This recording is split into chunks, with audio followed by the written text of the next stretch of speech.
South Carolina, Mr. Norman. Thank both of you for taking the time to come before the Rules Committee. Mr. Nadler, we're hearing a good bit of language now about how you support the police and are against defunding. When asked by the New York Post, would you be in favor of defunding New York police budget, your reply, yes, it should certainly be cut. We're spending too much money on the police. There should be substantial cuts to the police budget and reallocation of those funds to where we need them.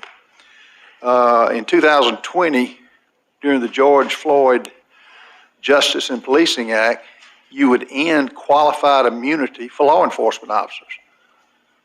End qualified immunity, which would eliminate from the police officers I talked to entire forces. In June of 17th, the New York City Council passed a budget that cut the funding, the New York Police Department's funding by $1 billion.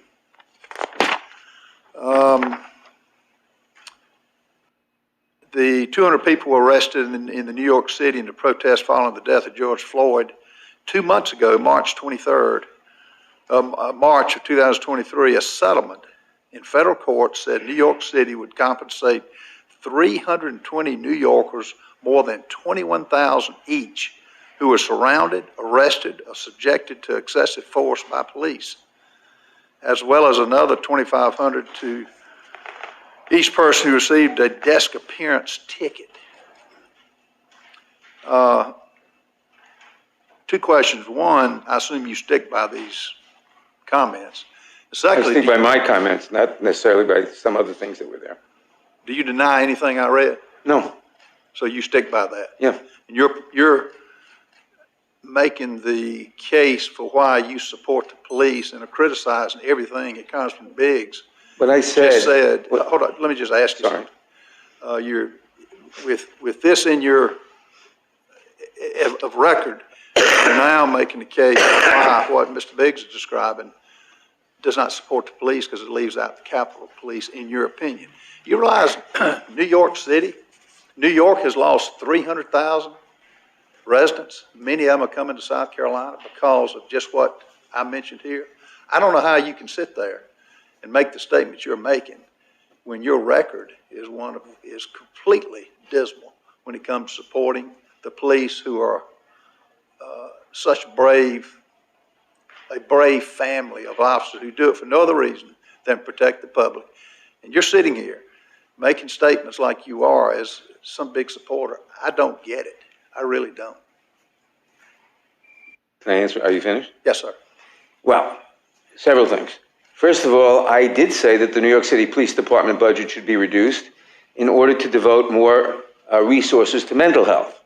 And that was done. About $1 billion was shifted from the police to the mental health. And that's because when you're in the subway, I mean, we just saw an example of this last week with Mr. Neely. When you're in the subway and someone is acting out, what you need is a mental health person, not a police officer who's not trained for that.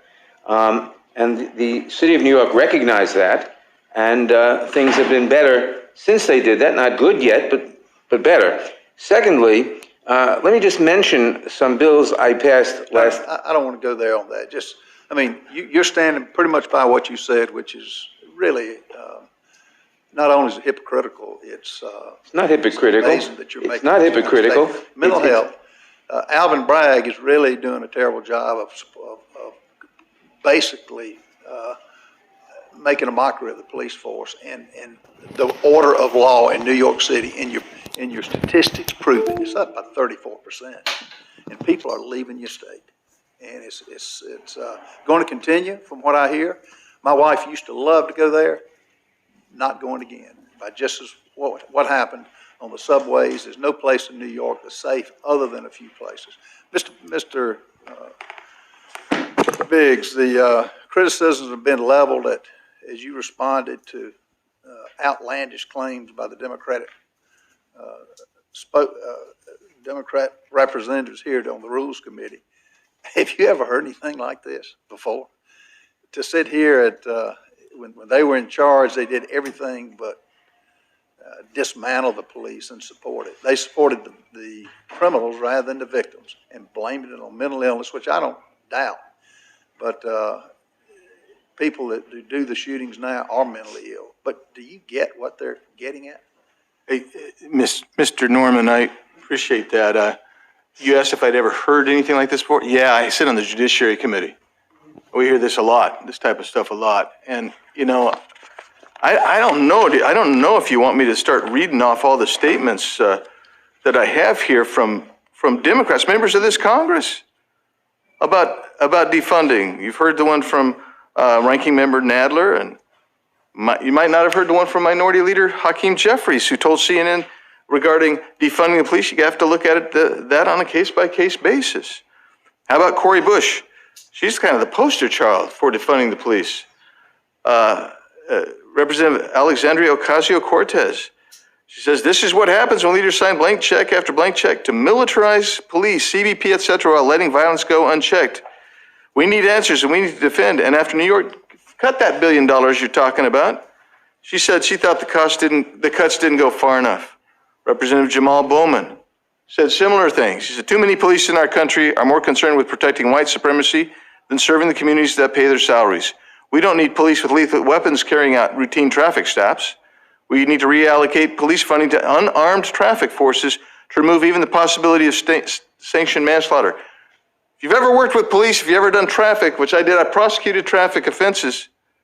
The last thing in the world I want is to send anybody out there to deal with people who are, maybe they're drunk, maybe they're agitated, and they're unarmed to defend themselves in the public. Representative Pramila Jayapal said it's completely reasonable for us to shift significant resources from law enforcement and invest in people. Again, Representative Ilhan Omar. Representative Ayanna Pressley said the defund movement isn't new. Folks are just finally listening. We got money for wars, but can't feed the poor. And finally, Representative Rashida Tlaib said, when we say defund police, what we mean is people are dying and we need to invest in people's livelihoods instead. So, Representative Norman, when you asked me, have I ever heard stuff like this before? Yeah, I have. I sit on the Judiciary Committee, and this is their message constantly. And so it gets convoluted and lost, but they're the party that's really happy to defund police. Yield back. The preview of coming attractions is being seen all across this country with the illegal aliens that the Democratic Party is allowing to come into this country. Don't check them out, have no background report. Don't know if they got the COVID shot or not when they were coming across when I went. You're from Arizona. You're a border state. We're all from border states. Now, 15 million that'll be in this country, I don't know how you walk that back. And the most unfair part of that is when that police officer stops a illegal alien, doesn't know anything about him, doesn't know whether his driver's license is real or not.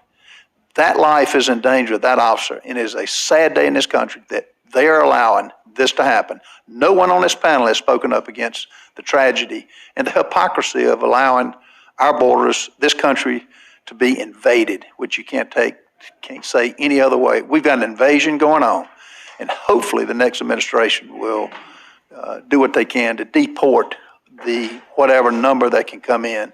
And how many lives are going to be lost is so sad. I yield back.